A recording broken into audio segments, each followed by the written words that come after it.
Do you ever take photographs and then wonder later whether that photograph's worth keeping or using as a starting point for a painting? This is one such photograph, and I thought I'd have a go at it. I like the yellow of the flowers and the vibrancy of them, but I knew if I copied it, it wouldn't look anything interesting, so I had to make more of it than appeared in the photo. I spent a long time drawing it directly onto the tracing paper. I do this because I don't want to damage the watercolour paper by rubbing things out and making corrections. And flowers are very complicated things. There's a lot to look at. It's hard to keep things in proportion if you don't really take your time. So I like to rough things out. What I mean is I block it out into large areas and then work within those areas, working down in proportion, getting the details correct and in the right place. So here's the time lapse. I've transferred the drawing. There's a lot of drawing process which doesn't look very good on video, and it takes a long time. But once it's okay, you can position it on the tracing paper, on the paper where you want it as well. And then it's the fun of working with watercolour, which is very hit and miss in some ways. You can completely destroy it if you're not controlled. So I start very light. I start with the light yellows and some warm oranges and reds on there and little touches of green.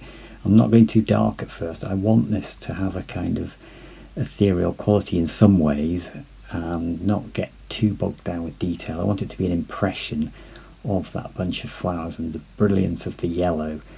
So it's quite a tall order in some ways to get that brilliance and yet try and work an impression and not get too bogged down with detail. The drawing has helped me to keep things in proportion. It's helped me to put things in the right place, but it's quite detailed even though it's not very tight, and that will make me observe a lot of detail, and that's quite a tricky thing when you're trying to do an impression. So the two things are working against each other in a way, and in some ways maybe just painting directly might be the answer another time to have a go at such an impression where you've got a very dominant colour like yellow. But I'm keeping the darks not too dark at first, working into them gently and carefully and introducing colours that work with each other and harmonise, yet there are complementaries there which will help with the vibrancy. So against the yellow I'm working with blues and purples which help the yellows and oranges to really sing off the page. I've introduced a little bit of Prussian blue down at the bottom there under that shaded small bloom head. That just gives it a slightly greeny blue tinge as well, which is nice offset against the purples and the yellows. And it's nice not to overdo moments like that, because you could think, oh, that looks great, I'll put lots in, and overdo it, whereas one hint of something somewhere, it's hard to be restrained and keep yourself from doing more, but often that is a really nice thing to do. So I'm working all over the painting and bringing it up, deciding what's in more focus and what's out of focus.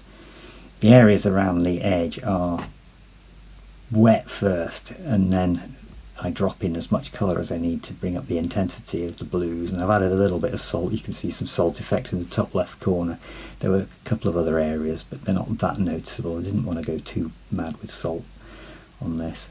And then I decided that after having photographed it, that it needed a bit more emphasis on the background and underneath in the shadow areas. So here's the finished thing. Please like and subscribe. It really helps if you subscribe. Get more viewers, which is always a good thing. So I'll see you on the next, and I hope you enjoyed the video.